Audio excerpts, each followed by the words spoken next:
We'll go ahead and get started. Go ahead with your questions. Good morning, Coach. So, OTAs, what's the feeling? What are some of the things you're going to be evaluating for the day for the timeout?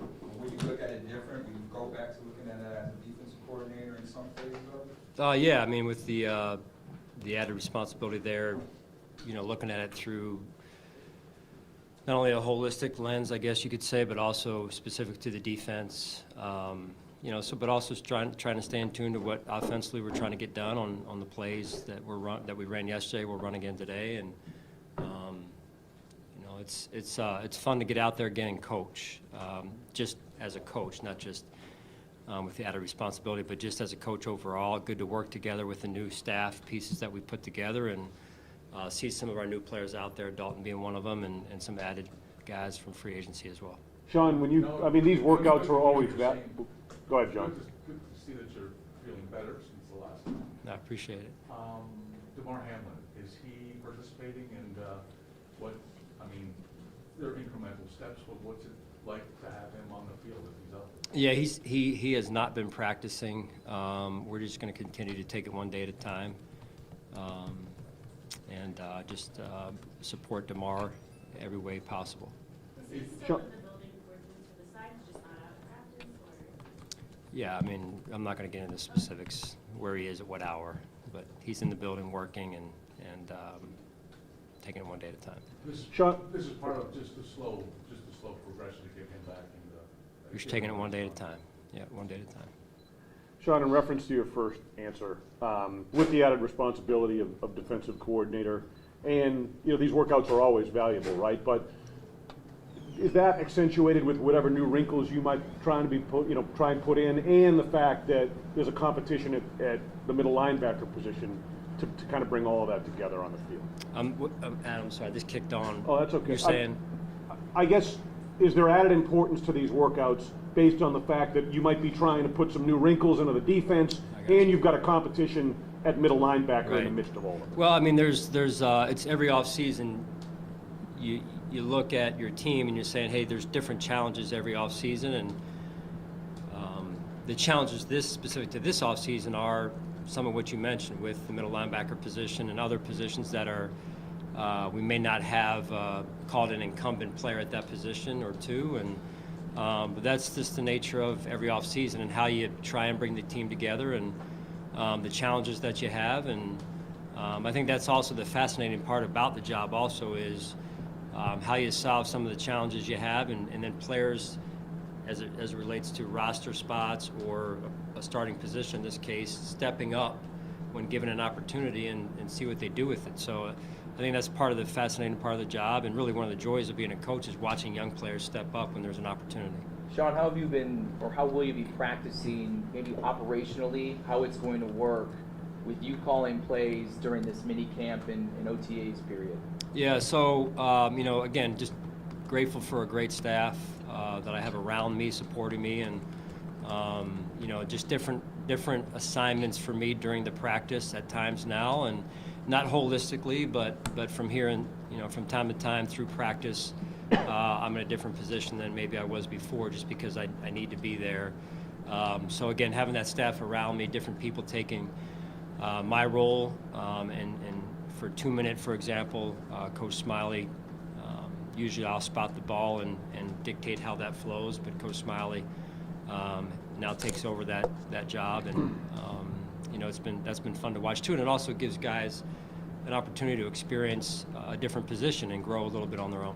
Is it going to be an evolution, a kind of feeling out process over this time to kind of get an idea of what you and your staff is most comfortable with and how to transition with this change? Yeah, I mean, there's you kind of have to have two different brains, right? You got to have your head coach brain, and then in this case, a defensive coordinator brain. But again, I've got tremendous help from the defensive staff and Coach Smiley, as well as the offensive staff. I think, just in terms of overall, everyone understanding kind of the what I go through on a day-to-day basis now versus maybe in the past. Hey, Sean, you signed Cooter Ford after the draft. What do you like about his tape and how he fits in this defensive? Yeah, he's been a good addition. Powerful player that's played in the league and had a good run in Seattle. We're grateful to have him here, and he's off to a good start and learning our defense and how we play, and he's been a good addition to this John, point. sorry about that. Have you seen a change in the way Ken Dorsey is approaching kind of this offseason and going through things as opposed to obviously when he was really fresh and being the offense coordinator last year? I think overall, I appreciate the fact that he's being himself. That's why he was hired, and a lot of confidence in Ken. And having said all that, he embraces the growth mindset versus a fixed mindset of and just growing every day. He's had good communication with Josh and the offensive staff, and the components that he has on the offensive side of the ball, and so you're always tinkering, you're always tweaking things as a coach. You're always growing, always trying to find ways to improve yourself, and then improve your side of the ball in this case. Coach, how did you evaluate Shane Ray during his tryout last week? Yeah, another good addition. Shane obviously has been well documented over the last couple of days when we signed him, and he's a highly accomplished player, in particular at the college level, and he's been bounced around a little bit at the professional level, and I think played with Vaughn as well at Denver, and so another addition that we're just waiting to see, and evaluate how he does, and really appreciate his effort. He's played with great energy to this point, and we're grateful to have him. Sean, what did you see from Dalton during rookie mini camp as he's getting his first taste of the NFL, and then kind of just what are you looking for from him as OTAs you add the vets in now? Yeah, just again, Heather, just taking it one day at a time.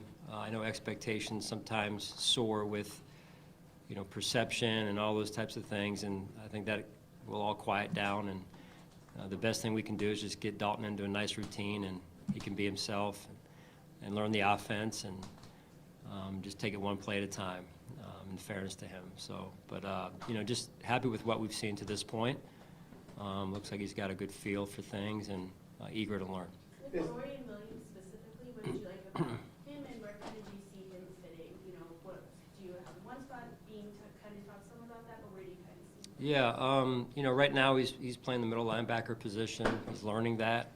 We'll see, where that goes, and he played a little bit of both in college. You saw him play middle, you saw him play a little bit outside. So, we'll see where that goes, and that's really just his biggest, our biggest ask of him is to come in and learn the defense, and certainly he'll contribute on special teams as well, we hope.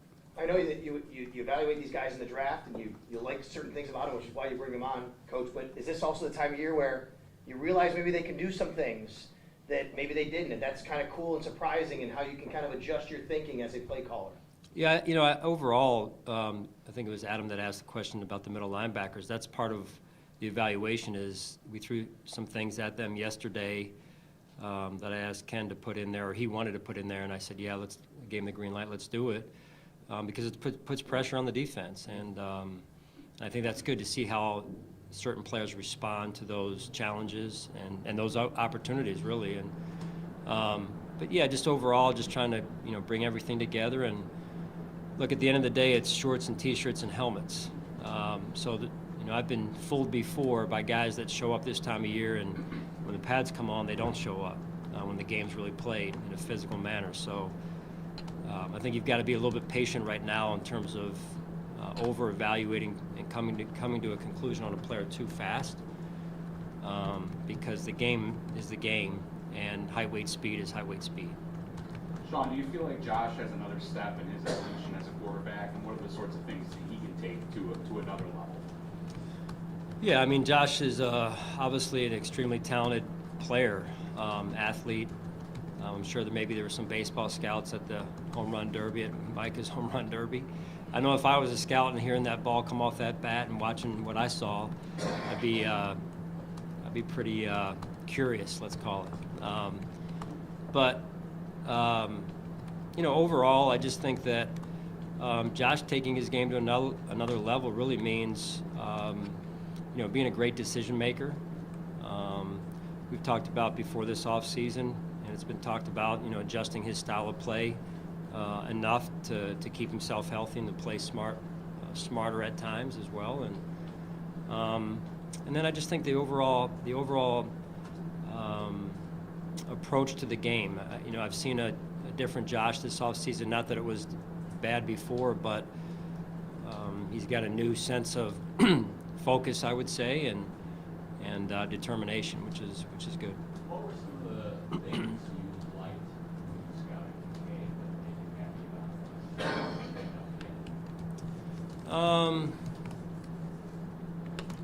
this? I'll just talk about really Dalton as a draft pick. I'm not going to talk about the trading up, and that's not for me to talk about. But in terms of the talent, the hands, the feel, the instincts. We talked about earlier about when I mentioned about playing the game versus shorts and T-shirts. That's how the game's played. Space, situationally aware. So he's got to earn all of it, right, at this level. But those are some of the things we saw in the time that he was at Utah there. Coach, how much did last season help shape the mold for this year's growth mindset? Say that again. How did last season help shape the mold for growth mindset going into this year? for the players that were with us last year, I would say there's carryover in terms of learning from, you learn from experience, right? But other than that, it's a new season, and we're looking ahead and not behind, and that's what you do every year is you look forward to what's ahead of us and the vision we have for our football team and the opportunities that are in front of us as well as the challenges. Sean, is Stephon Diggs here for OTAs? No. You mentioned Josh's renewed sense of focus. He also did earlier this offseason. Are you willing to provide any examples you've seen that may have been materializing on the field in terms of that renewed focus? Well, it's in fairness to Josh, it's kind of early. He didn't participate yesterday. He participated in part of it and then was not there the rest of it due to a personal commitment. So we'll see today in terms of what carries over onto the field specifically. But, I just think, again, his involvement in the offense, his feedback, his communication, it's always been there. But I think even a more involved approach in the offense and his dealings with Coach Dorsey and their communication and everything. So I think that can only be good for the situation. Sean, as you're getting reacclimated to, calling plays defensively, kind of managing that side of things, is there anything that you missed or that maybe brings back some memories about what you missed about kind of getting into the role in the first place? Yeah, I think most head coaches would tell you, and I had a chance to be with St. John Fisher's head coach yesterday, who I have a great deal of respect for, and he's been at this job 30-some years, and this is just year 7 for me. So you miss coaching. To me, the head coach's seat is a leadership seat, and that's all good, and I love that part of it. But what you miss the most is rolling up your sleeves and getting in with the players side by side and coaching and getting in that defensive room, in this case for me, and really getting down to the nth detail. And so I missed that, and it's good. It feels good to be back doing that again.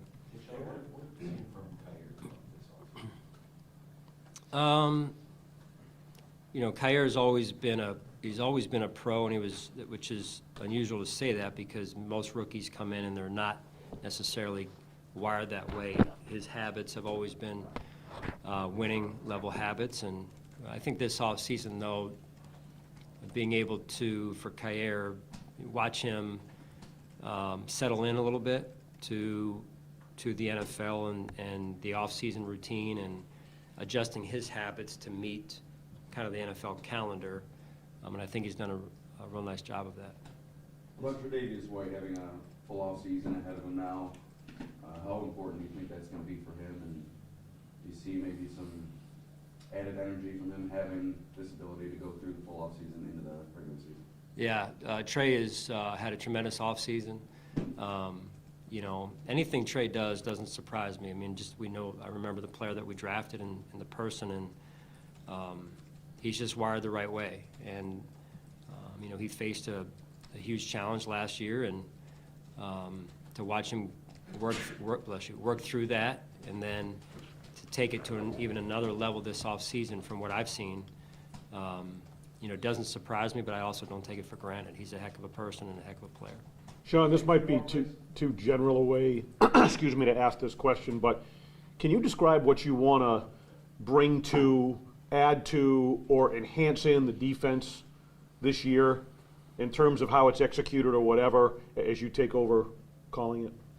Well, I think like anything else, at the position level, I think one could say that the players are a reflection of your personality, no different at the coordinator level or the head coach level, really. So you want the personality to rub off. If you're doing it the right way, I think you want your personality on things, and I think that comes over time, really. So we'll see. How would you describe that personality? I think you know me well enough. Sean, this might be a better question. I mean, there's also a part of this question for Micah himself, but when a guy like Micah, who's a leader, who's been with you for so long, he's injured, but he stayed with you guys. He was on the sidelines. He was helping to coach. How much does that help even seeing things a little differently for him when he goes back onto the field and know what you're looking for as well? Yeah, I mean, having those two safeties, Micah and Jordan both, man, it just gives, to have two experienced players like that, it gives me great comfort. I know as a coach, I'm sure it gives the players around them, even more importantly, great comfort, because you've got two guys back there that know what they're doing. They've seen a lot of ball, played a lot of snaps together, and have gone through and grown through a lot of things. So, I mean, the benefits of it are countless, really. All right, thanks, guys. Thank you. Thanks, Sean.